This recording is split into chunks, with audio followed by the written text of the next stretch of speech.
bienvenidos a todos a la mesa sobre salidas profesionales en el ámbito internacional, donde vamos a tener la oportunidad de escuchar a profesionales que se dedican o que han trabajado en el ámbito de las Naciones Unidas, de la Unión Europea, de la carrera diplomática y del ejercicio profesional en el ámbito internacional. La verdad es que es un placer poder presentaros a profesionales de la talla del profesor Jorge Cardona, en primer lugar, que es catedrático de Derecho Internacional Público y antiguo miembro del Comité de Derechos del Niño de Naciones Unidas, que nos va a hablar precisamente sobre la posibilidad de acceder o de trabajar en esta organización internacional, en primer lugar. Luego, en segundo lugar, tenemos el privilegio de contar también con dos personas que se han dedicado, que se dedican a la carrera diplomática, como son el ex embajador del Reino de España en Irán, el señor Eduardo López Busquets, y en segundo lugar también contaremos con Ignacio Siles Fernández Palacios, diplomático, que de hecho comenzará su intervención y después daremos paso al señor López Busquets. Primero Ignacio Siles, que nos contará cómo son las pruebas para poder acceder a esta fascinante profesión como es la carrera diplomática, porque recientemente ingresó en la misma y nos puede contar de primera mano cómo se puede acceder a esta profesión, y después daré la palabra al señor López Busquets para que nos pueda contar su experiencia personal también en este ámbito, así como el papel que desempeñan los cónsules y los embajadores en esta profesión. Y finalmente, en esta mesa sobre salidas profesionales en el ámbito internacional, contamos también con dos personas que tienen un contacto estrecho con la Unión Europea. En primer lugar, y alterando un poco el orden del programa que está previsto, daré la palabra a la señora Ana Enguídanos Bailer, que es jefa del Servicio de Relaciones con la Unión Europea de la Generalitat Valenciana, que nos hablará de oportunidades que puedan encontrar nuestros estudiantes en el acceso a la Unión Europea. Y finalmente terminará esta mesa sobre salidas profesionales en el ámbito internacional el señor Napoleón Ruiz García, que trabaja actualmente en el Servicio Jurídico de la Comisión Europea y que nos hablará también de su experiencia en la Unión Europea y también del ejercicio profesional como abogado en el ámbito internacional, un sector en el cual también ha tenido experiencia a lo largo de los años de ejercicio profesional que ha llevado a cabo. Como vamos algo justos de tiempo, no quisiera extenderme en esta presentación porque lo más interesante y lo más importante es lo que os puedan contar los ponentes de esta mesa y, por lo tanto, cedo la palabra, en primer lugar, al profesor Jorge Cardona, que nos hablará del acceso a Naciones Unidas. Muchas gracias a todos por haber participado, aceptado participar en esta mesa y que seguro que va a ser muy, muy interesante y fructífera para todos los que están conectados escuchándonos. Adelante, Jorge, tienes la palabra. Muchas gracias, buenos días, espero que se me esté oyendo bien. Sí, te escuchamos. Muchas gracias. En primer lugar, yo tengo que agradecer a la facultad que me haya invitado a participar en esta mesa redonda y felicitarla por la organización de unas jornadas como estas, que es, como antes señalaba, creo que era Fabiola Meco, ojalá nos hubieran organizado jornadas de estas a nosotros cuando estábamos en la facultad. Se me ha dado 10 minutos para explicar las salidas profesionales en el marco del trabajo en Naciones Unidas, así que no me voy a enrollar con la introducción y voy a poner además datos que puedan servir de ayuda a los que están escuchando esto, que como veo son más de 500 personas, así que va a haber muchas relaciones con sitios web para poder buscar la información. Trabajar en la Organización de las Naciones Unidas, trabajar en una organización internacional de carácter universal, como ya sea la Organización de las Naciones Unidas o alguna de las organizaciones del sistema, como la OIT, la FAO, la UNESCO, etcétera, pues es algo que en principio atrae mucho. Es poder trabajar en un entorno internacional, en unas instituciones que tienen por finalidad conseguir la cooperación internacional para cambiar para mejor el mundo, y es algo que siempre es atractivo. En ese sentido, en muchas ocasiones uno dice, bueno, a mí me gustaría trabajar ahí, pero no sé cómo, no sé qué es lo que hay que hacer para trabajar ahí. Lo primero que hay que decir es que no es fácil. Que nadie piense que esto va a ser sencillo. Hay que pensar que si hoy en día para poder acceder a un trabajo en España uno compite con todos los de su generación en España, pues para trabajar en Naciones Unidas uno compite con todos los de su generación en el mundo y por lo tanto la competencia lógicamente es mayor que la que se produce exclusivamente en un ámbito nacional. Pero para que ustedes se hagan una idea, decir trabajar en la ONU es como hablar de muchas cosas. En ese esquema que tienen ahí la diapositiva del PowerPoint, pues tienen la estructura principal de los órganos principales de Naciones Unidas. Saben ustedes que en la ONU hay 6 órganos principales: la Asamblea General, el Consejo de Seguridad, el Consejo Económico y Social, la Secretaría General, la Corte Internacional de Justicia, el Consejo de Administración Fiduciaria, que es un órgano que ya no funciona, pero ahí luego tienen desarrollado no de todos los órganos, sino solamente de la Asamblea General, del Consejo de Seguridad, del Consejo Económico y Social y de la Secretaría. Para trabajar en la organización, lo que hay que trabajar es para la Secretaría normalmente. Y trabajar para la Secretaría implica trabajar para cualquier órgano, porque la Secretaría es la que da apoyo administrativo a todos los órganos de Naciones Unidas. Pero esa estructura, que ya en sí mismo se ve complicada, que nos habla de funciones muy diversas y que van desde la agricultura, la pesca, el mantenimiento de la paz, la defensa de los derechos humanos o muchas otras cosas, todavía habría que desarrollarla más. Si cogemos solamente la institución, el órgano en el que yo he trabajado, he tenido el privilegio de trabajar durante 9 años, como pueda ser el Alto Comisionado de Derechos Humanos de Naciones Unidas, pues a la vez el Alto Comisionado tiene también una estructura compleja en la que se van multiplicando las funciones, los departamentos, los órganos. Por lo tanto, hay muchas cosas que se hacen en Naciones Unidas con muchos departamentos diferentes y con ello no quiero a ustedes abrumarles diciendo, bueno, pues entonces no sé yo lo que voy a hacer. Lo que quiero decirles es que hay sitio para todos, que ya sea uno que quiera trabajar en derechos humanos, ya quiera uno trabajar en el mantenimiento de la paz, ya quiera uno trabajar en la cooperación jurídica, ya quiera uno trabajar en temas criminológicos, ya quiera uno trabajar en lo que sea, hay sitio para todos porque la ONU hace de todo y por lo tanto en su estructura puede hacer de todo. Ahora, la cuestión es, bueno, ¿y cómo se trabaja? ¿Cómo se puede llegar a trabajar ahí?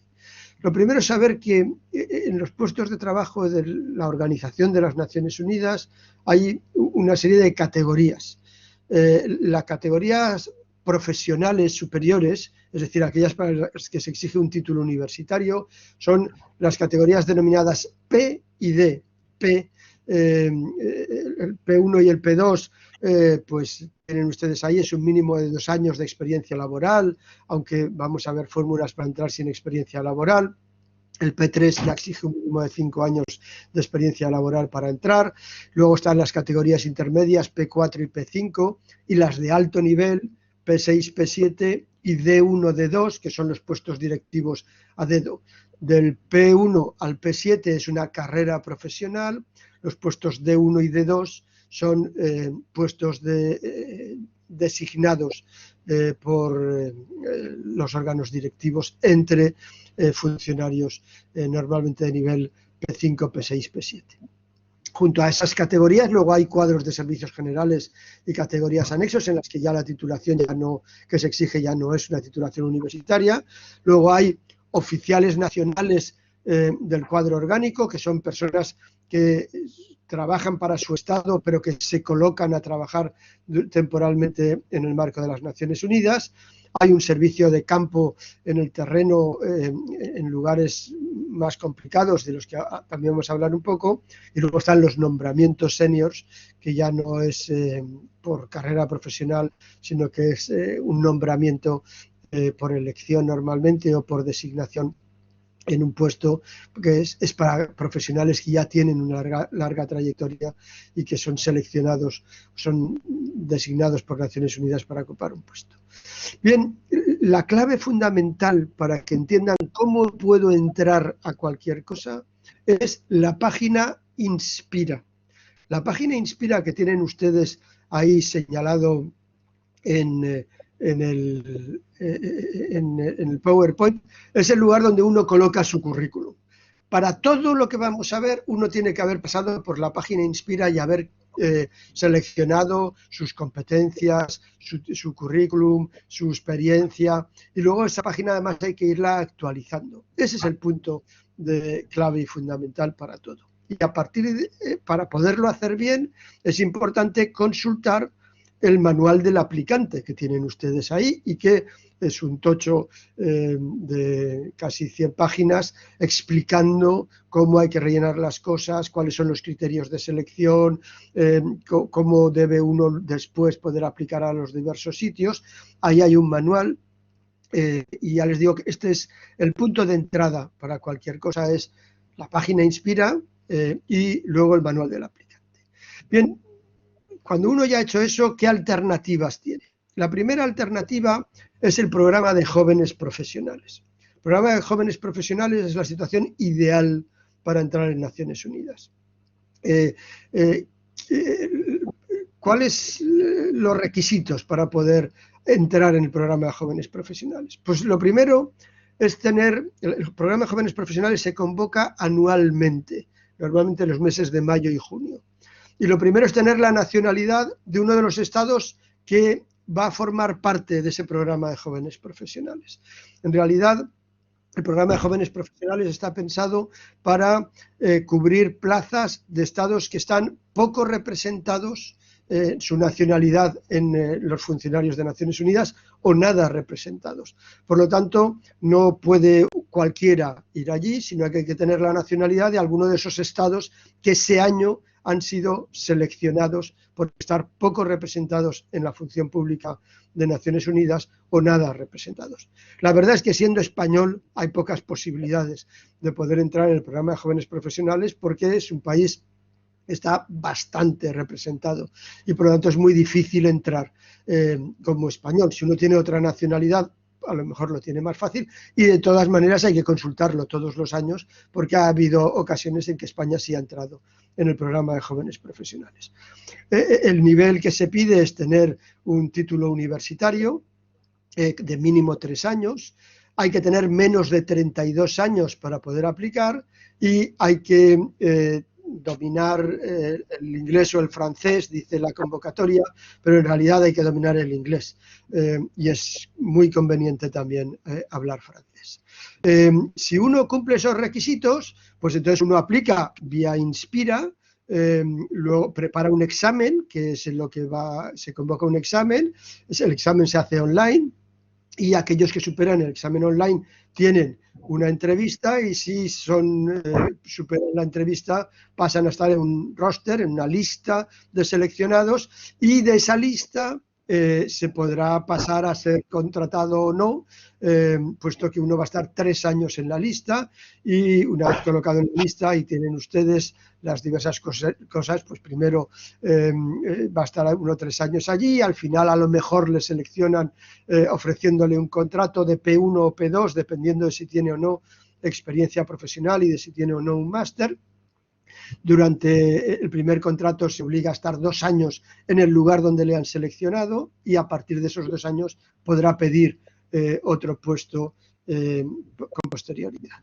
Ese es el programa de jóvenes profesionales. Hay otra manera de entrar que es el programa de voluntarios de Naciones Unidas.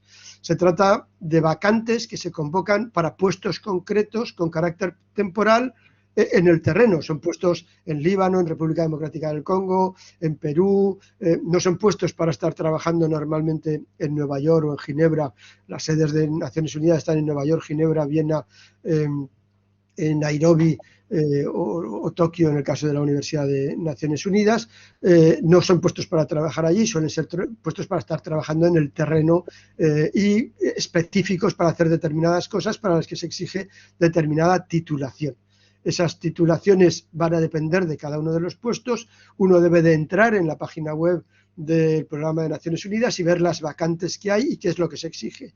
Hay puestos que están patrocinados por un Estado y en ese caso hay que tener la nacionalidad de ese Estado. Cuando España patrocina puestos de voluntarios, pues hay que tener la nacionalidad española. Cuando quien patrocina es Finlandia, pues hay que ser finlandés para poder concursar a esa plaza. Y luego hay puestos regulares, que son la mayor parte de los puestos, en los cuales a veces hay requisitos de nacionalidad y a veces no hay ningún requisito de nacionalidad, sino de titulación, y muchas veces se pide una experiencia profesional de 1 año, de 2 años, de 3 años, dependiendo del puesto. Otras veces no se pide la experiencia profesional.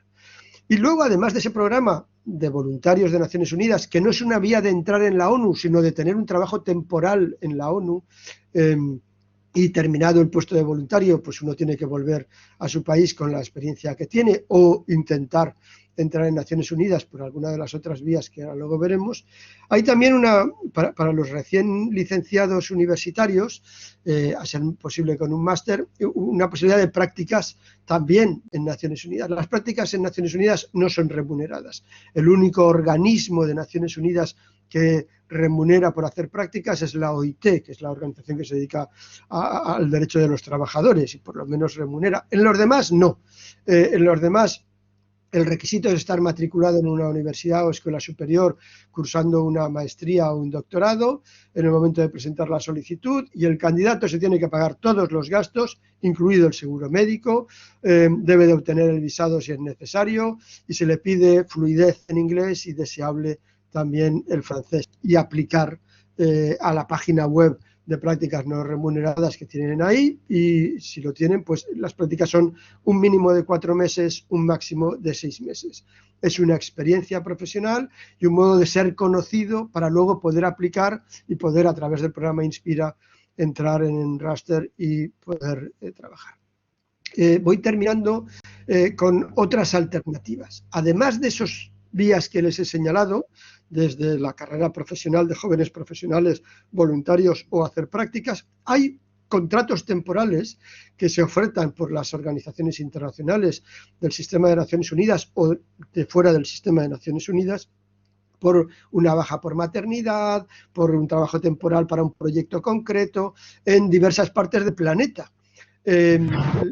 El Ministerio de Asuntos Exteriores español, en la página relativa a funcionarios internacionales, que tienen ustedes ahí la dirección de la página web, pues publica semanalmente todas las vacantes que hay en organizaciones internacionales y señala los requisitos que se necesitan y cómo aplicar a ese puesto concreto, que normalmente, si es del sistema de Naciones Unidas, será a través de la página Inspira. Entonces esos son contratos por 3 meses, por 6 meses, por 1 año, por 2 años en alguna ocasión, y que a veces son renovables y que son vacantes para cosas concretas, y uno lo que ha de hacer es cumplir los requisitos.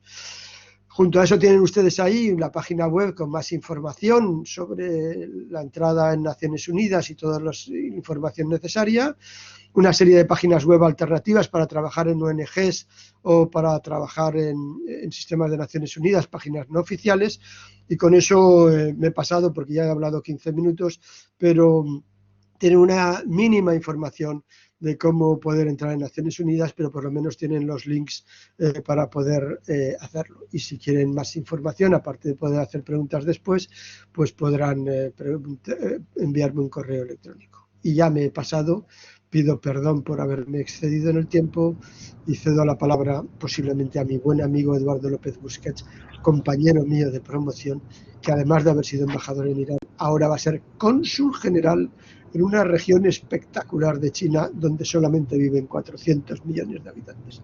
Muchas gracias. Muchas gracias, profesor Cardona, por toda la información que ha proporcionado a nuestros estudiantes, que la verdad que me ha parecido francamente muy interesante para todos aquellos que tengan interés en el acceso a Naciones Unidas. Tendré el placer de presentar y de dar la palabra al señor López Busquets después, pero tal y como he explicado antes y como previamente me habían informado que habían hablado entre ellos, puede ser más útil y más coherente que comience su intervención el señor Ignacio Siles Fernández Palacios, que también es diplomático y que recientemente ha accedido a esta profesión, y entonces él se va a encargar de explicar primero cómo son las pruebas de la carrera diplomática y cómo acceder a esta profesión, y después daremos la palabra al señor López Busquets para que nos cuente su experiencia y el papel de embajadores y cónsules. Sin más, muchas gracias tanto a Ignacio como a Eduardo por su participación y adelante, tenéis la palabra. Estupendo. ¿Se me oye bien? Sí, yo te escucho bien, Ignacio, adelante. Bien, perfecto. Bueno, hola a todos. Efectivamente, soy Ignacio Siles Fernández Palacios. Para mí es un placer haber recibido la invitación de la vicedecana de Relaciones Internacionales, Carmen Azcárraga, que también me dio clase, por cierto, en Nacionalidad y Extranjería, así como de Jorge Cardona de Internacional Público. Así que hola especialmente a vosotros dos y también a todos los demás. Bueno, yo en primer lugar quería señalar que no hace tanto fui alumno de la Universidad de Valencia, en concreto finalicé en el año 2015 mis estudios y a mí la verdad es que me gustaba el mundo de las relaciones internacionales y por lo tanto lo que yo vengo hoy a explicar aquí es una de las posibles salidas para los estudiantes de la Universidad de Valencia, no solo de la Facultad de Derecho, sino de otras ramas relacionadas como es el acceso a la carrera diplomática. Por una parte, tenéis que tener en cuenta pues, cuál es un poco el requisito previo, ¿no? La gente, ¿por qué decide ser diplomático? O, en su caso, ¿por qué decidí yo ser diplomático? Por un lado, creo que se requiere una vocación de servicio público, eso es quizá el requisito sine qua non o un elemento esencial para acceder a la carrera diplomática. Además, a los estudiantes en cuestión ha de gustar el mundo de las relaciones internacionales y luego pues, intentar participar en el proceso de defensa del interés nacional a través del ejercicio de la función tanto diplomática como consular, que posteriormente el embajador López Busquets pues, desarrollará, por supuesto, mucho mejor que yo. Y luego, finalmente, pues la constancia o la firme creencia, como es en mi caso, de que España, tanto por tradición, por historia, por cultura y por posición geopolítica, tiene un papel muy relevante que jugar en los distintos desafíos que hoy en día nos acompañan, desde problemas como el cambio climático, la ciberseguridad, el terrorismo internacional, etc. Entonces, por un lado, señalar que España es un país con clara vocación exterior. Ello se manifiesta en que tenemos aproximadamente 215 misiones entre misiones diplomáticas y misiones consulares en el exterior y, por lo tanto, la carrera diplomática parte de esa vocación de servicio público y, en segundo término, del hecho de que tenemos lo que se denomina la movilidad forzosa, que supone la necesidad, una vez apruebas la oposición, de ir al extranjero en un plazo de 4 años.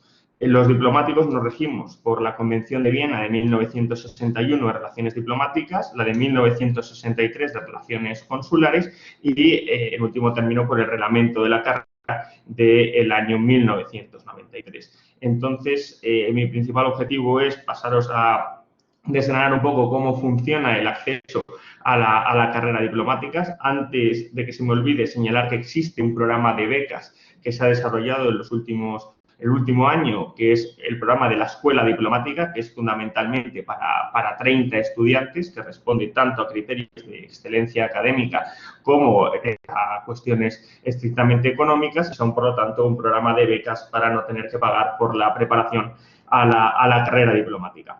Por lo tanto, voy a pasaros a desgranar tanto cómo es el funcionamiento del temario, como, por otra parte, los distintos ejercicios que tiene la oposición a la carrera diplomática. En lo que se refiere al temario, consta de 200 temas, con lo cual hablamos de una oposición a uno del Estado, también con un ejercicio oral similar a lo que podría ser, por ejemplo, desde notarías como registros, judicaturas, etcétera. Y dentro de ese temario tenemos 4 grupos. El primero se corresponde al derecho internacional, tanto a derecho internacional público como a derecho internacional privado y civil y mercantil. Un segundo grupo que es fundamentalmente de derecho constitucional, sistemas políticos, derecho administrativo y 25 temas de Unión Europea. Por lo tanto, quizá el ámbito de la Unión Europea es de los más complejos. El tercer grupo es de economía, tanto de economía nacional como economía internacional y, finalmente, cooperación al desarrollo. Y, por último, un grupo cuarto que es de historia, que va desde los Reyes Católicos hasta ya cuestiones relativas a las relaciones internacionales actualmente, pues el desarrollo de Iberoamérica en los últimos años, desafíos en la seguridad internacional, etcétera. Es, como podéis ver, un temario muy variado que incluye aspectos de derecho, de economía, de historia, etcétera, y por lo tanto la composición de la carrera en sí también es bastante variada, es decir, a la carrera diplomática oposita gente que tiene grado en Derecho, grado en Relaciones Internacionales, en grado en Ciencias Políticas, en Historia, en Economía o incluso en filología clásica. Vemos, por lo tanto, una composición muy variada que, por lo tanto, yo creo que es una de las grandes características de la carrera diplomática, que requiere un poco, como os apuntaba, esa vocación por el servicio público y la constancia de que verdaderamente pues, se va a vivir gran parte de la vida en el extranjero, como posteriormente podrá detallar el embajador López Busquets. Una de las cuestiones que a mí me parecen quizá más divertidas o quizá uno de los elementos o de los valores añadidos de la carrera diplomática es la variedad que tiene la carrera. Es decir, tanto la posibilidad de llevar a cabo actividades estrictamente diplomáticas en nuestras distintas misiones diplomáticas, que como sabemos llevan a cabo una función de representación, de enterarse de cuál es la evolución de los acontecimientos en los distintos países, informar sobre ellos a España, tratar de intentar impulsar la celebración de acuerdos internacionales, mejorar nuestra proyección o nuestra imagen país, como por otra parte aquellas actividades que son estrictamente consulares, y ello es un nivel administrativo pues, mucho más cercano al ciudadano, mucho más de atención, de asistencia a nuestros detenidos en el exterior, funciones propias como pueda ser la inscripción de los matrimonios, el registro civil, etcétera, ¿no? Entonces, vemos cómo incorpora, digamos, una gama muy variada de cuestiones, y yo para mí ese es al menos uno de los grandes criterios de la carrera, ¿no? Su variedad, es decir, que no es un trabajo en absoluto homogéneo, no ya por la cuestión relativa a la movilidad forzosa, sino porque uno pues, puede especializarse en distintos ámbitos, desde los ámbitos estrictamente económicos, a través, por ejemplo, de intentar ayudar la implantación de empresas españolas en el exterior, pues fomentar de alguna manera, junto con el ICEX y el Secretaría de Estado de Comercio, pues las exportaciones, intentar informar sobre el país en cuestión, ayudar con los distintos trámites, una actividad quizá más orientada estrictamente a la cooperación al desarrollo, que divierte también a cierta parte de la carrera. Tenemos desde una Secretaría de Estado de Cooperación hasta la ECID, que es la Agencia Española de Cooperación Internacional al Desarrollo, para cuestiones estrictamente pues, humanitarias, de apoyo a los países en vías de desarrollo de proyectos, etcétera. Y luego uno también puede pues, centrarse en cuestiones, como apuntábamos, de índole consular, de índole cultural, es decir, incorpora una gama muy variada de proyectos. Y, por lo tanto, es para mí quizá uno de los elementos pues, más agradables o más atractivos de la carrera. En cualquier caso, y por cumplir un poco con los tiempos, señalar que quien esté interesado en el estudio de la carrera diplomática o quiera empezar a preparar pues, a través de Carmen o directamente conmigo, yo puedo facilitaros pues, información sobre, sea academias de idiomas, academias de temas, etcétera. Y luego lo que se refiere al ejercicio estricto sensu, yo os he contado un poco el funcionamiento de la carrera, y lo que se refiere a la oposición en sí, pues consta de 4 ejercicios. Un primer ejercicio que es un tipo test, que responde a los 4 temas que hemos señalado previamente, y normalmente es un test de cultura general que se prepara en las distintas academias. Hay unos 600 firmantes con carácter anual, de los que aproximadamente 150 todos los años aprueba ese primer ejercicio. Un segundo ejercicio que es un ensayo de política, economía, es decir, un ensayo de actualidad que viene posteriormente acompañado de una entrevista que realiza el tribunal, en el cual a uno se le plantea pues, por qué quiere ser diplomático, qué puede aportar a la carrera diplomática y cuestiones de política exterior. Un tercer ejercicio que ya son los idiomas, que para mí constituye la primera barrera de entrada a la oposición. Es decir, hay que tener un buen nivel tanto de inglés como de francés.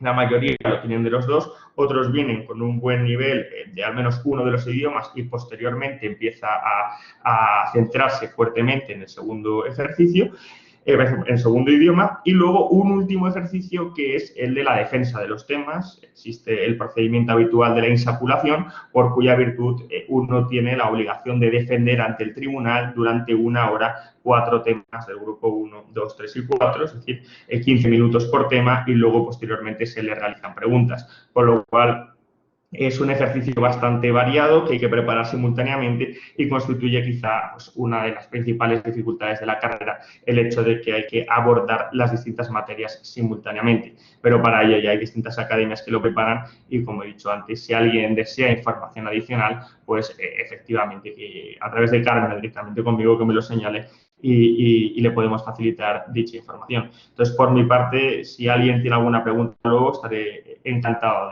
de atenderos. Muchísimas gracias, Ignacio, por tu intervención y por tu exposición. La verdad que me produce una enorme satisfacción que un antiguo estudiante mío haya llegado a donde has llegado tú. Felicidades.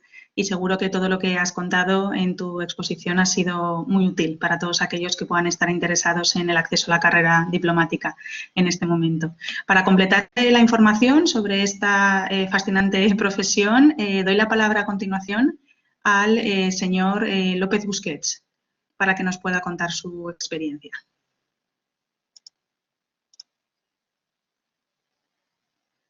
No obstante, ahora mismo veo entre los moderadores que no se encuentra Eduardo López Busquets. Puede que haya tenido problemas de conexión. Vamos a esperar a ver si puede volver a conectarse para completar, como digo, la información que nos ha proporcionado Ignacio Siles, pero vamos a continuar con Carmen, porque te estoy escuchando, sí. Disculpa, es posible que haya tenido algún problema de conexión a algún ponente. Porque estaba conectado hasta este momento, pero ahora veo que no. Entonces vamos a continuar para no perder tiempo y estaré pendiente por si se vuelve a conectar. Ya. Confío en que sí, porque seguro que su testimonio también puede ser extremadamente interesante. Pues siendo así, vamos a pasar a la información sobre acceso a la Unión Europea.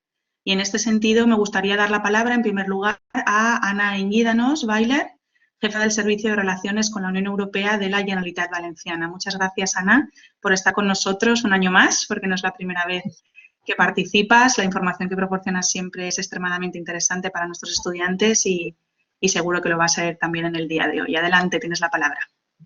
Bueno, en primer lugar, muchas gracias por invitarme de nuevo porque vuelvo con mucho gusto a la universidad, que además la Facultad de Derecho es mi facultad. Y tenía una presentación, pero confieso que no veo el icono para ponerla. Ana, abajo del todo, junto al símbolo de las personas que están conectadas, que ahora pone 513, 514, hay un cuadro con una flecha a la derecha. Allí, a ver si lo encuentro. La flecha morada. No, bueno, en la flecha morada, dos iconos a la izquierda. Junto a la flecha morada hay como una rueda, pues el siguiente a la izquierda, que es un cuadro con una flecha. Ah, vale, vale, sí, sí. Si pinchas ahí, compartir contenido. Vale, compartir contenido, que es que lo tenéis ya colgado, ¿no? El que os había enviado. No, tendrás que compartirlo en este momento. Ah, perdón. Pues, no, Ana, sí que está colgado, Ana. Ah, vale, pues perdón, desconocía esa información. Compartir archivos, sí, en compartir archivos está. Ahí lo tengo, mil excusas. Mientras sube Ana su archivo, acabo de ver que Eduardo López Busquets ha pedido la palabra, supongo, para informarnos de que se ha podido conectar otra vez, por si podemos, por favor, pasarle a moderador. Sí.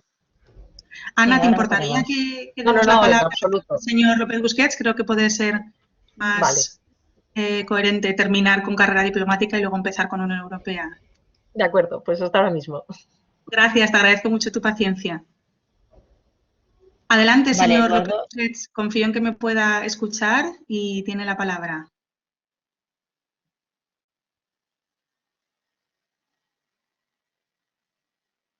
Un momento, ¿me oye? Sí, sí, te escucho, Eduardo. Sí, vamos a ver, muchas gracias. Estaba yo tratando de seguir el tema y alguien me ha sacado. Hoy ha sido, la verdad es que varios intentos y después he tratado de entrar y hay 500 personas, etcétera. Pero bueno, ya estoy aquí y espero que no se corte. Desgraciadamente no he podido escuchar a Ignacio y a lo mejor todo el tiempo y a lo mejor repito algunas de las cosas, pero trataré de aportar la diferencia, digamos, de la experiencia y de los años de carrera que tengo, entendiendo de lo que él debe haber estado hablando o alguna parte he oído hablar. Yo lo primero que quiero decir es que soy valenciano. Yo nací en el barrio de Patrais y viví en el barrio del Carmen y en el barrio de Abastos y estudié en el colegio de los Escolapios de la calle Carniceros y después estudié precisamente en la Facultad de Derecho cuando estaba en la avenida Blasco Ibáñez. Esto lo digo fundamentalmente para tratar de disipar la primera idea preconcebida, y es que esta es una carrera donde hace falta tener muchísimos contactos, pertenecer a una determinada familia o determinadas familias o pertenecer a determinados estratos. Es decir, esto evidentemente la vida es muy complicada y cuanto más contactos se tengan, mejor. Pero yo debo dejar bien claro esta primera idea. La segunda idea que quiero destacar es que si ingresar en la carrera diplomática es muy complicado. Ignacio ha hecho referencia al concurso, es decir, es una oposición dura, es una oposición que requiere mucha dedicación y requiere tiempo, pero ingresar compensa. Es decir, el tipo de actividad que uno desarrolla, tanto personal, vital, intelectual, familiarmente, en España, en el extranjero, compensa. Es decir, vale mucho, mucho la pena.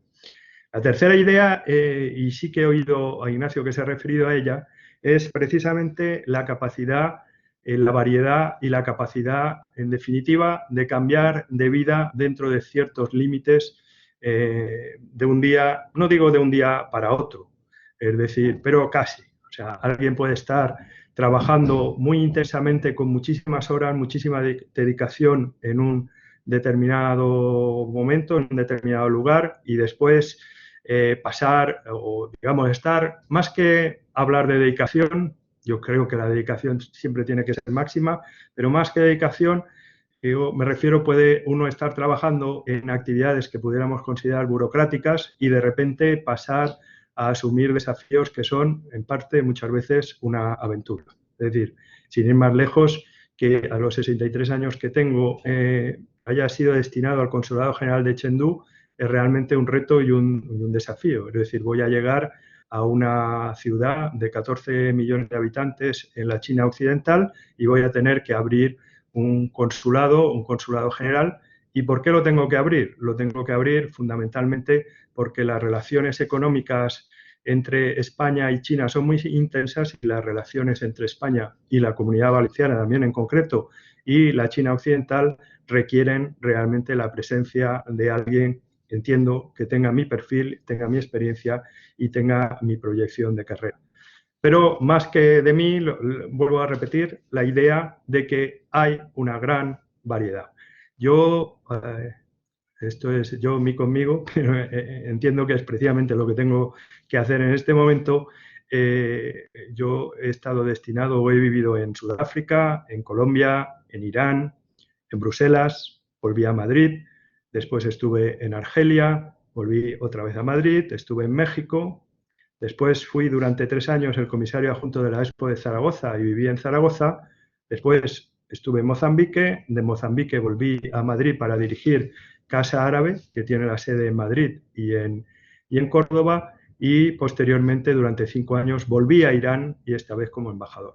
Después de unos meses en Madrid, voy destinado a China.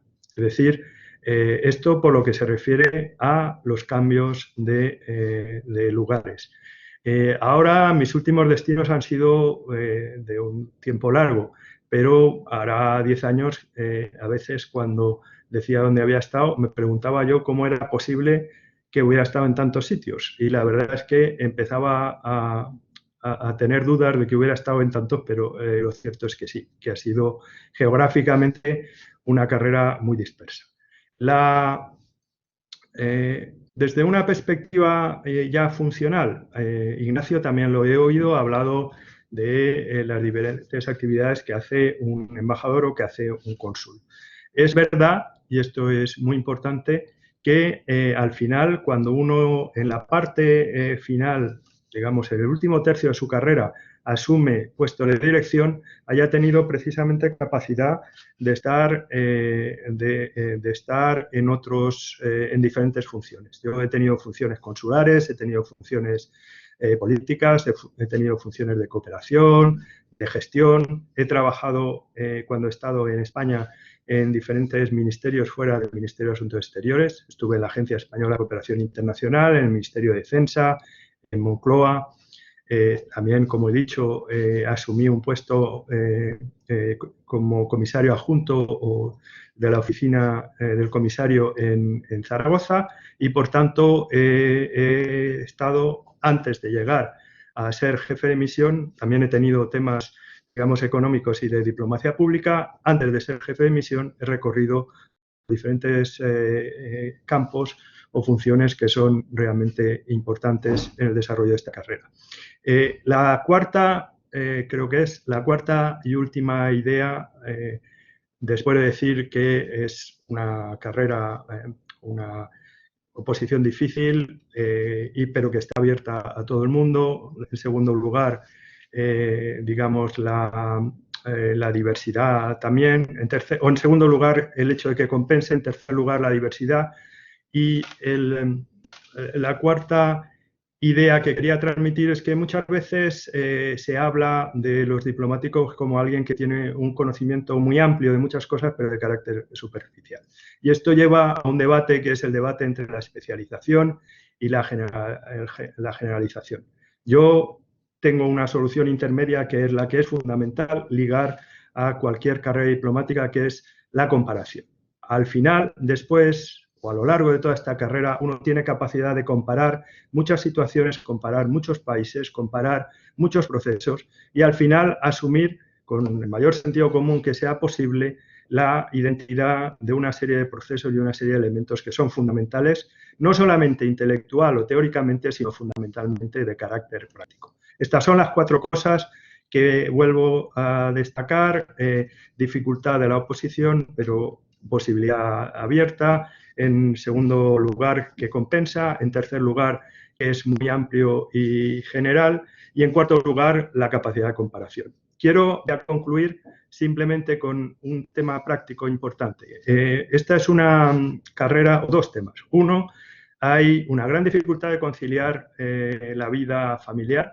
Mi mujer, yo llevo 35 años de carrera, mi mujer, que es profesora de educación secundaria, tiene 31 años de carrera, lo cual ya demuestra la cantidad, o de entrada puede uno imaginarse la cantidad de veces que hemos tenido que vivir físicamente separados, combinar las dos carreras, pero yo creo que ambos estamos orgullosos precisamente de este dato: 35 años por un lado y 31 por otro. Evidentemente hay una diferencia, un gap de género, por decirlo de alguna manera, pero entiendo que ha sido un gran esfuerzo. Y el segundo lugar es, y esto hablando con la Universidad de Valencia, es la posibilidad de volver a Valencia o volver a la Comunidad Valenciana a desempeñar el propio trabajo de uno. Es decir, esto en principio parece difícil, es difícil, pero como funcionario siempre un diplomático en algún momento de su carrera puede tratar de trabajar en alguna administración que lo ligue a su tierra de origen. Aparte de eso, yo tuve oportunidad en su momento de estar destinado en una ciudad como Zaragoza y fue para mí un privilegio ser uno de los dos únicos directores generales de la Administración española que vivían fuera de Madrid.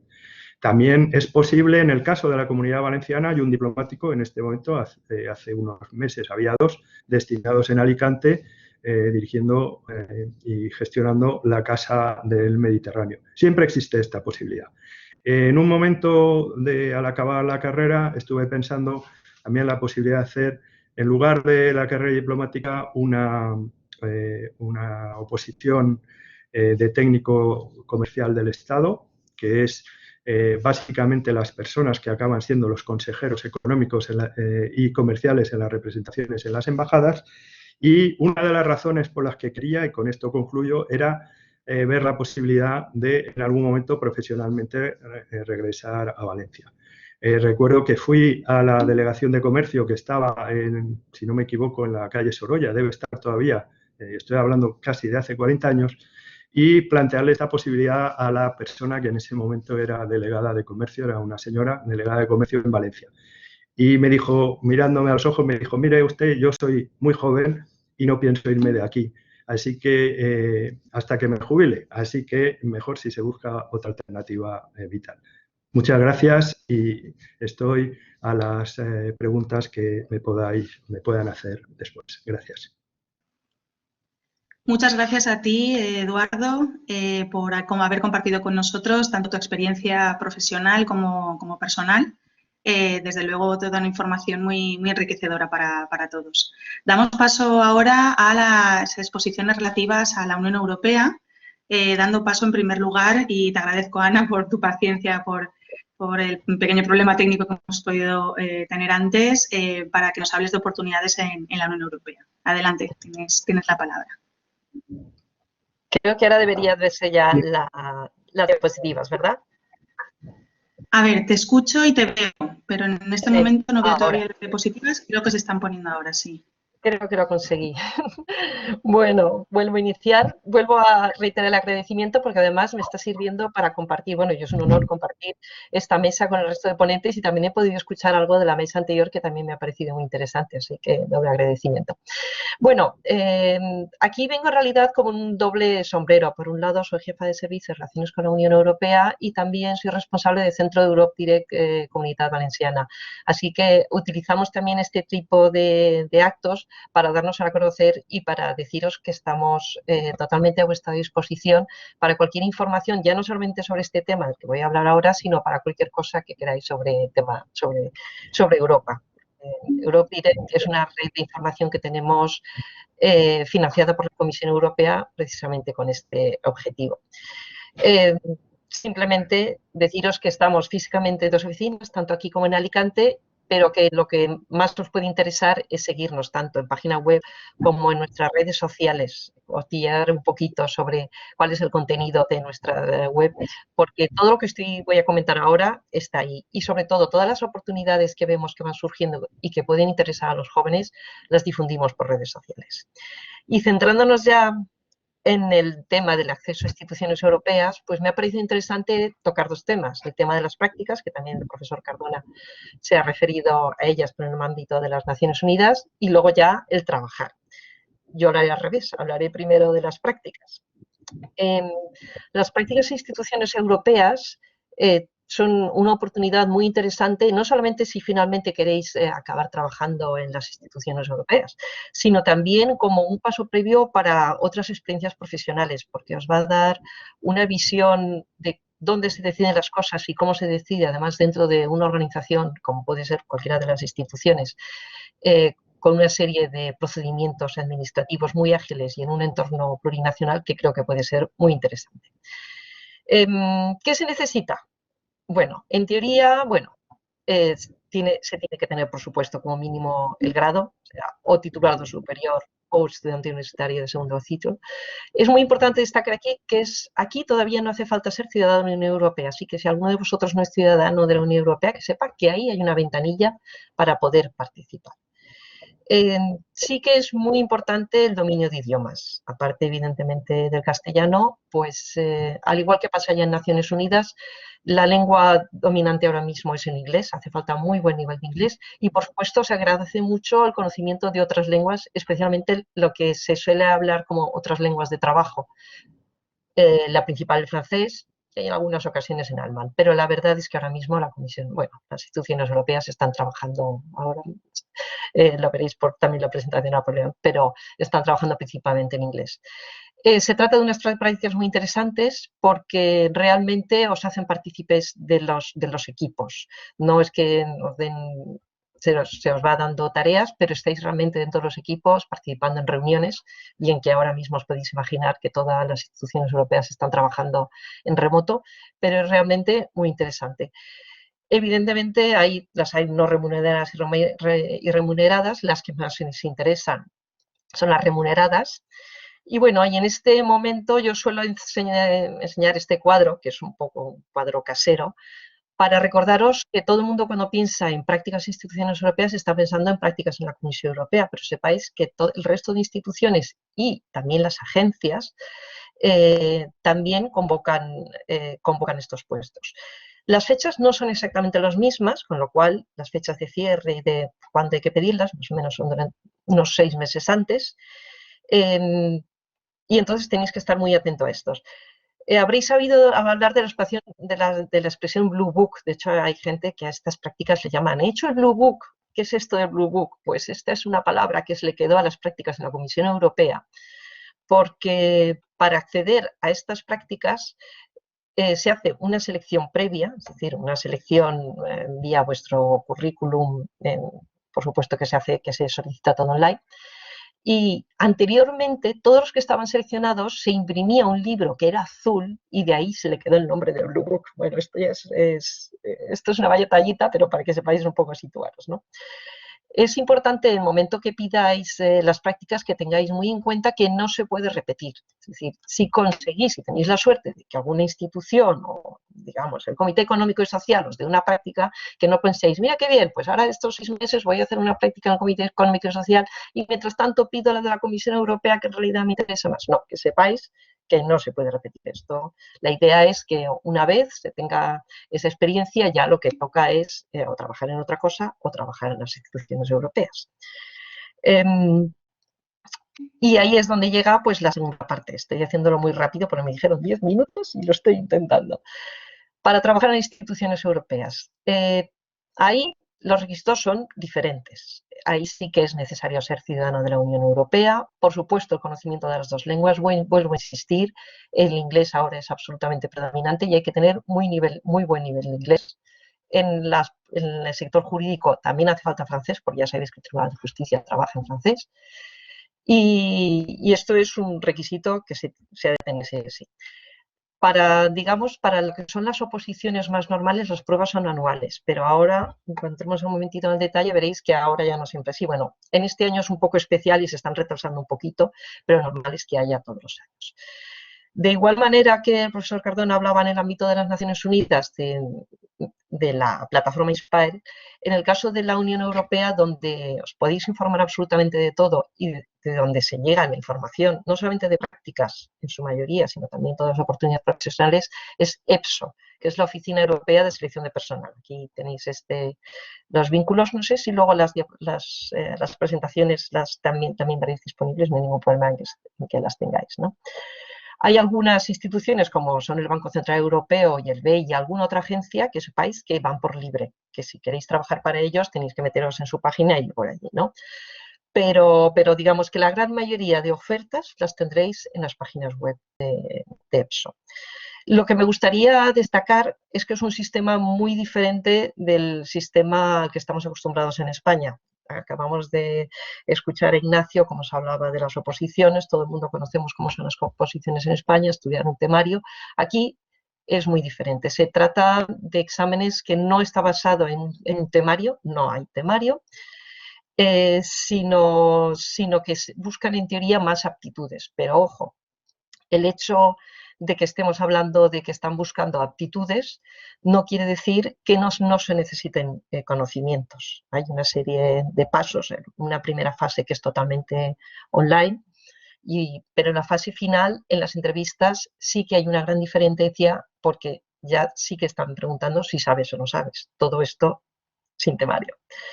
Y otra gran diferencia que también tenéis que tener en cuenta, y que es lo mismo que en el caso de las Naciones Unidas, es que cuando uno aprueba la oposición no tiene automáticamente derecho a una plaza, sino lo que pasa es a estar o en una lista de reserva, en el caso de oposiciones para funcionarios, o en una lista de candidatos, que se llama. Entraremos un poquito más allá, pero en realidad es como una bolsa de trabajo. A partir de ese momento te pueden llamar a trabajar. Te pueden llamar a trabajar si ven tu currículum, te hacen la entrevista o a veces pruebas adicionales y les parece que eres el candidato adecuado. Si no te llaman a trabajar, se caduca tu lista y ahí te quedas. En lo que es el ámbito de instituciones internacionales es importante ser proactivo. Incluso en las prácticas, no me he querido detallar, pero sí que os he hablado de que había como una primera preselección en base al currículum y luego de ese antiguo libro azul, es decir, de esa lista de preseleccionados, te podían llamar. Pues que sepáis que en el momento que estás en esa lista, uno en principio no debe quedarse sentadito esperando sin moverse, sino que lo lógico es ser proactivo e intentar buscar quién tiene puestos vacantes y presentarse. Es un poco algo a lo que no estamos acostumbrados.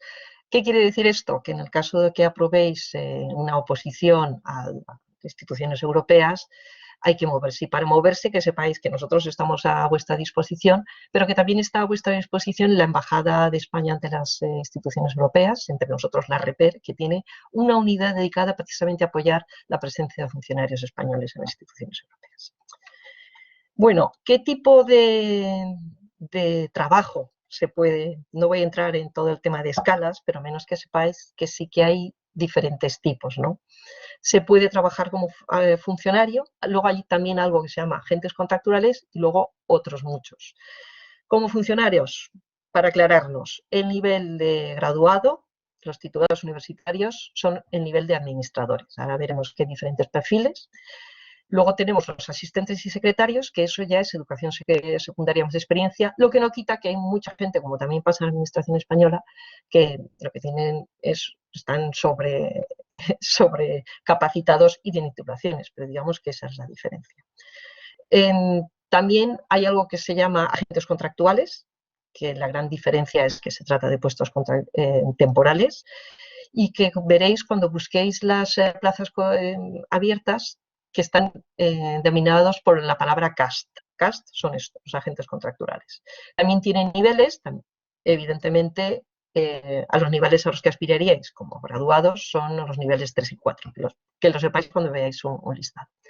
Y luego hay otra amalgama de posibles oportunidades como agentes temporales, como yo qué sé, asistentes parlamentarios, expertos, traductores, en fin, digamos, una normalidad.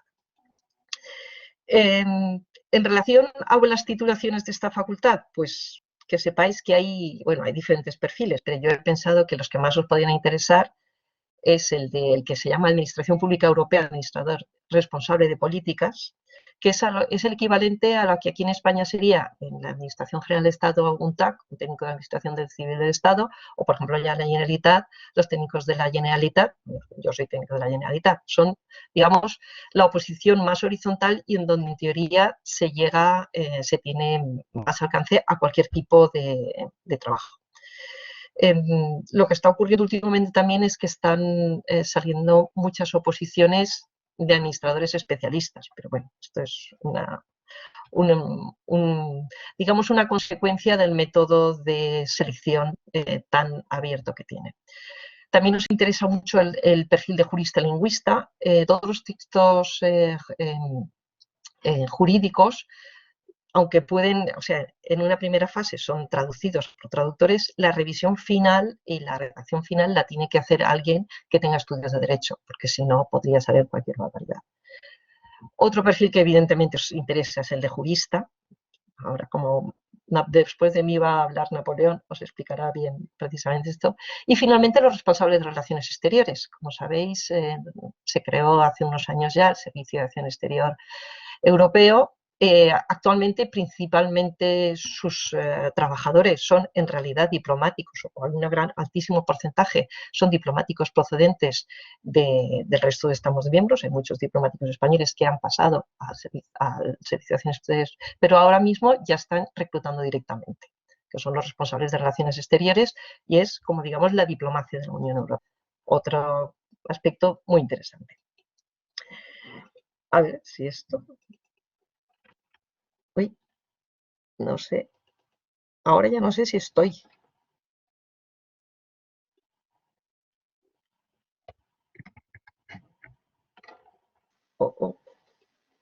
¿Qué necesitas, Ana? ¿Te puedo ayudar?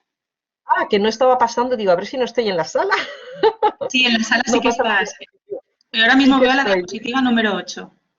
Vale, y lo que pasa es que no está pasando. Digo, creo que me he quedado sola en la sala. Vale, pero estoy viendo que no pasa. No sé si eso hay alguna manera vosotros de animarlo o si no, sigo ya sin diapositivas, como me digáis. ¿En cuál quieres estar en este momento? Yo veo la 8. A la 9 queríais seguir pasando, pero no me deja. A mí tampoco. Desconozco por qué. Yo también debería poder. Y ahí no estamos. Bueno, el tiempo corre, así que seguiremos en diapositivas, ¿vale? Sí, por favor. Digamos, estos son los perfiles más interesantes. Lo que quería también mencionar, y creo que también eso es de gran interés, es cómo llegar hasta allí. Es decir, qué formación necesito para conseguir pasar estos exámenes. Estos exámenes que, como he dicho, son muy diferentes a los que estamos aquí acostumbrados. De hecho, pues hay una primera fase online con una serie de tipo test de razonamiento matemático, razonamiento también lógico y de comprensión verbal, para que os hagáis una idea, un tipo test de ese estilo. Luego hay también un tipo test de tipo situacional, o sea, en el que te van planteando problemas como hay esta situación de problema o hay que decidir, llamas a más compañeros, llamas a menos compañeros, demás. Eso, digamos, es una primera fase online. Y luego una segunda fase que ya se hace, bueno, en teoría antes era presencialmente en Bruselas, pero últimamente se está haciendo online, están viendo cómo, en el que también, pues, digamos que las preguntas están mucho más orientadas a cómo te desenvuelves, ¿no? Por ejemplo, una de las típicas de estas pruebas es la prueba de bandeja de entrada, en la que te dan una serie de, es la simulación de que llegas a tu oficina y te llegan un montón de mails y tienes, en base a esa información que ni siquiera te da tiempo a leer, proponer qué hay que hacer y qué no hay que hacer, para que os hagáis una idea. Entonces, el hecho de que este examen sea tan diferente a los que estamos acostumbrados no quiere decir que no tenga uno que estar preparado ni que sea fácil. Lo que pasa es que la preparación y la formación necesaria para poder superar estas pruebas es muy diferente. En realidad, lo que están buscando son aptitudes, con lo cual necesitas, número 1, idiomas. Si tenéis que mejorar idiomas, haced todo lo posible por mejorar esos idiomas. Ahora, en la era de Internet, ya ni siquiera hace falta trasladarse a otro país para manejarse bien inglés, manejar bien esto. Luego vienen lo que sería la formación no formal, muy importante. Cuando estamos hablando de aptitudes, están buscando a gente que sabe reaccionar, que sabe analizar, que trabaje en equipo. Para ello, pues nosotros de Europe Direct siempre lo que recomendamos es moverse lo máximo posible. Es cuanto más acostumbrados estéis a trabajar en un equipo, ya sea porque también habéis hecho un voluntariado, porque os habéis movido en un intercambio Erasmus, aunque ahora sabemos cómo está la cosa, pero no olvidemos que esto va a pasar, hacerlo. Hay que seguir, hay que saber moverse en esos ambientes internacionales. Y finalmente, también hace falta formación. O sea, aunque en principio no están demandando especialmente especialistas en la Unión Europea, las últimas fases de estas pruebas ya son en fase de entrevista, en las que hay una serie, te plantean preguntas concretas y te plantean una serie de planteamientos y análisis en los que, si no tienes conocimiento de la Unión Europea, es prácticamente imposible pasar esas pruebas. ¿Cómo formarse en materia de Unión Europea? Pues aquí es donde llego yo con mi libro, ¿vale? Y mi libro es que, bueno, hay, por supuesto, que hay que tener como mínimo la base que tenéis y aprovechar las asignaturas que tenéis de Unión Europea dentro de la carrera, pero luego también es muy conveniente ampliarlo con másteres en instituciones de prestigio. Hay muchas instituciones de prestigio, pero digamos que la más conocida y donde más se suelen hacer también. Uy, creo que ahora ha pasado a funcionar. A ver, vale. Ahí está, no hemos conseguido pasar. Bueno, aquí tenéis el resumen de las pruebas online, ¿vale? Que es lo que no estaba funcionando. Agente contractual, es que esto es lo que quería enseñar. Estábamos con la formación necesaria. Una de las Ana, instituciones lamento mucho interrumpirte, pero te agradeceré mucho si puedes resumir lo que te queda de intervención, porque nos falta un Napoleón y luego estaría muy bien que los estudiantes pudieran hacer alguna pregunta antes de la siguiente mesa. Gracias y disculpa. Pues, simplemente quería simplemente deciros que, aparte de que nos tenéis a nosotros a disposición en la unidad de apoyo de REPER y la página web de EPSO, la posibilidad, a ver si quiere funcionar, no quiere funcionar, no me ha salido, en relación con una de las instituciones que más prestigio tiene, que es el Colegio de Europa, la posibilidad de obtener becas. Y en concreto, la Generalitat Valenciana tenemos 2 becas para el Colegio de Europa. Los requisitos son inglés y francés, con lo cual, de nuevo, insistimos en el conocimiento de idiomas. Y nada, eso es todo. Poneros a vuestra disposición, ya sea a mí directamente, a mis compañeros y a nuestro servicio. Y indagar dentro de nuestra página web, donde además tenemos una publicación que se llama Europa, oportunidades de trabajar y formarse, donde tenéis todos los vínculos necesarios. Y nada, lo siento y muchas gracias. Muchas gracias, Ana, por toda la información que has proporcionado a nuestros estudiantes. Me parece especialmente importante que sepan que las oposiciones en la Unión Europea no funcionan igual que en España, porque es una de las dudas, la verdad, reiteradas cuando nos preguntan sobre el particular y, bueno, saber que existe una institución como la vuestra que está a su servicio para poder informarles de todo lo que necesiten sobre acceso a la Unión Europea, seguro que les ha resultado de mucha utilidad también. Muchas gracias, Ana. Doy la palabra a continuación al señor Napoleón Ruiz, que trabaja actualmente en el Servicio Jurídico de la Comisión Europea, para que nos pueda hablar de su experiencia personal en la Unión Europea y también en el ejercicio profesional en el ámbito internacional. Adelante, Napoleón, tienes la palabra. Gracias. Gracias, Carmen. ¿Se me ve? ¿Se me oye? ¿Sí? Sí que te escucho, aunque en este momento yo no te veo. Bueno, mientras se me escuche, creo que es lo principal. Disculpa, es que Ana tiene que dejar de compartir el documento. Vale. Bueno, como el tiempo corre, si queréis voy empezando y bueno, pues ya... Sí, adelante, Napoleón.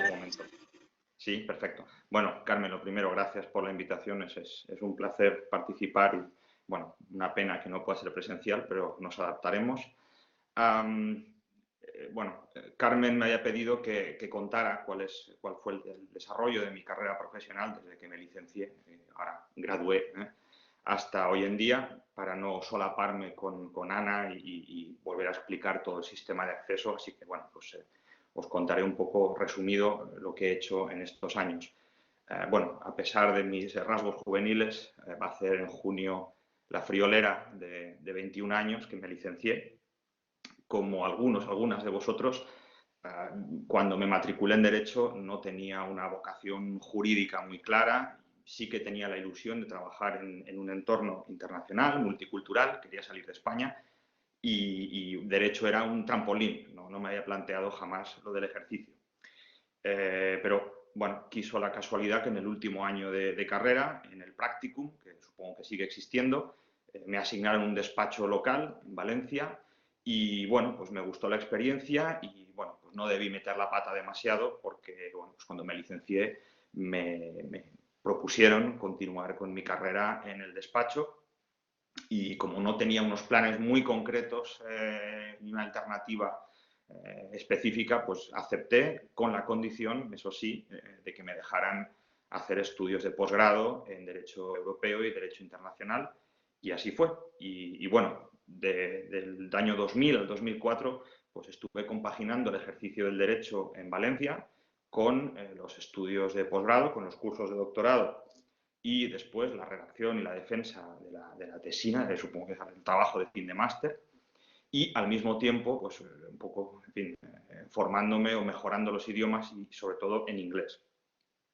En 2004, a finales, obtuve el DEA, el Diploma de Estudios Avanzados, y en 2005 pues estaba reflexionando sobre posibles temas para la tesis doctoral cuando, bueno, pues me acordé que yo lo que en realidad quería era salir y tener un poco una experiencia laboral internacional y me di cuenta pues que todos los esfuerzos que había hecho pues no podría utilizarlos o aprovecharlos en el ejercicio local, que era muy satisfactorio, pero no era lo que yo quería, así que hablé en su día con el profesor Iglesias, a quien por desgracia nos ha dejado el año pasado, y bueno, pues le conté mi caso y me dijo que para reciclarme profesionalmente o para poder dedicarme al derecho de la Unión Europea, una condición sine qua non era tener un máster o unos estudios de posgrado en un centro de prestigio y, al igual que Ana, me recomendó el Colegio de Europa. Así que preparé mi candidatura Y bueno, pues tuve la suerte de que me admitieron y me fui con la beca del Ministerio de Asuntos Exteriores a hacer el máster en Derecho de la Unión Europea por el Colegio de Europa, en el curso 2006-2007. Y bueno, no hay tiempo para hablar del Colegio de Europa, pero fue una experiencia fantástica. Y bueno, además de proporcionarte unos conocimientos extraordinarios en materia de derecho de la Unión Europea, el Colegio de Europa sigue teniendo una ventaja muy clara, y es que incluso a día de hoy sigue siendo un caladero para que los grandes despachos bueno, pues recluten a savia nueva, o en mi caso no tan nueva quizás, pero bueno, recluten abogados para sus departamentos de Derecho de la Unión Europea y Derecho de la Competencia, que es la materia por excelencia en el sector privado en relación con la Comisión, porque es el campo en el que la Comisión ejerce de superregulador a nivel europeo. Así que, bueno, en la medida en que yo ya tenía cierta experiencia en Derecho Nacional, acepté la oferta, en este caso, de Garrigues para ingresar en la oficina de Bruselas.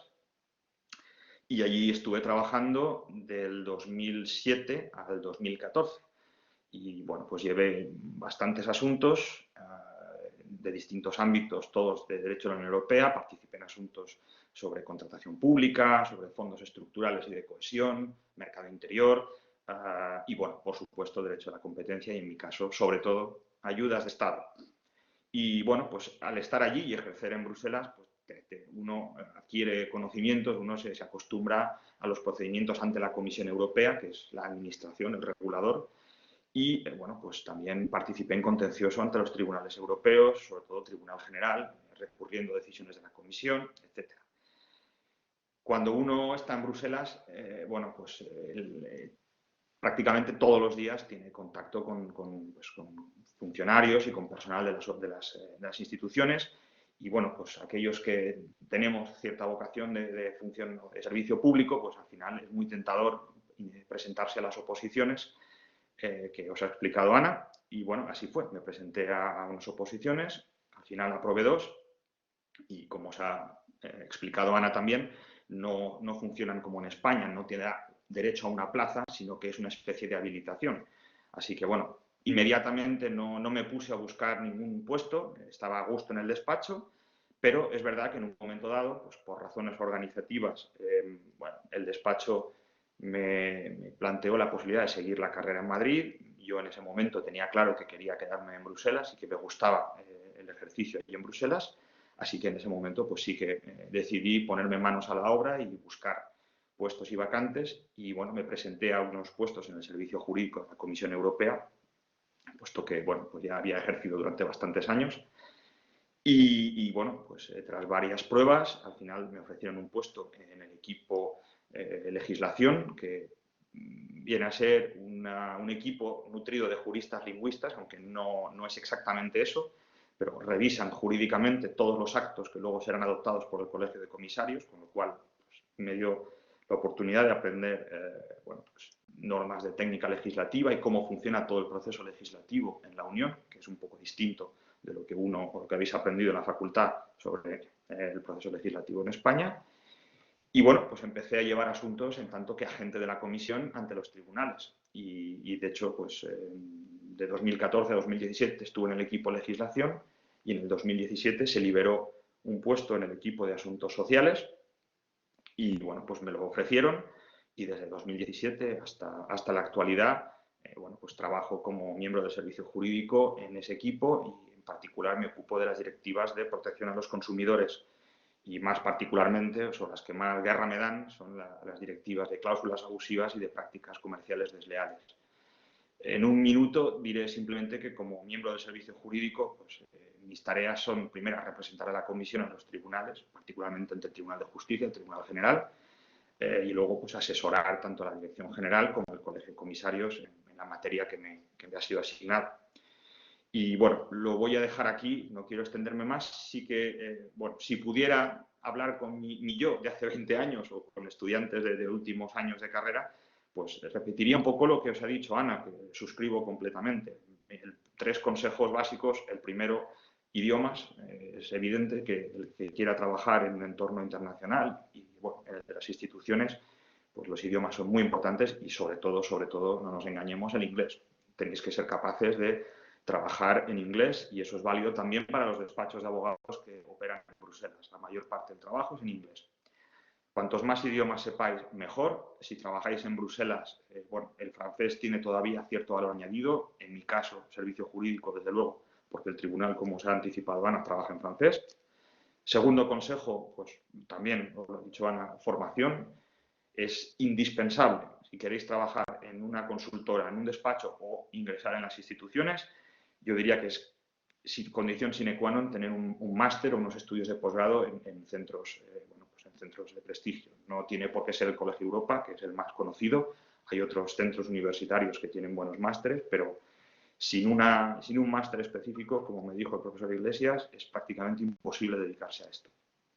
Y por último, pues bueno, también, como se suele decir, el movimiento se demuestra andando. El que tenga vocación de trabajar en un entorno internacional, pues bueno, en principio debería tener la inquietud de intentar moverse. Y desde luego, si aspiráis algún día a trabajar para las instituciones o la comisión, en fin, por decir el estudio más grande, quedar en casa estudiando, pues hombre, no os va a ayudar.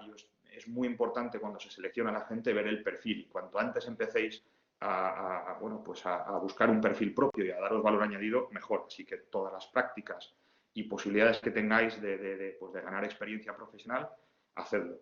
Y bueno, lo voy a dejar aquí. Por supuesto, si tenéis cualquier pregunta, estaré encantado de contestarla, incluso después de esta mesa, si las podéis mandar a la profesora Azcárraga. Y bueno, animaros y deciros que sin complejos. Conozco muchísimos españoles en las instituciones, en despachos, en consultoras, en empresas, juristas de primer nivel que tienen todo el respeto y que tienen muy buena reputación y que, bueno, no somos ni menos ni peores que cualquier compañero de otros países. Así que, bueno, pues si tenéis ganas de trabajar en este entorno, pues ánimo y a por ello. Y bueno, lo dejo aquí, así que si tenéis cualquier pregunta, ya me decís. Muchas gracias.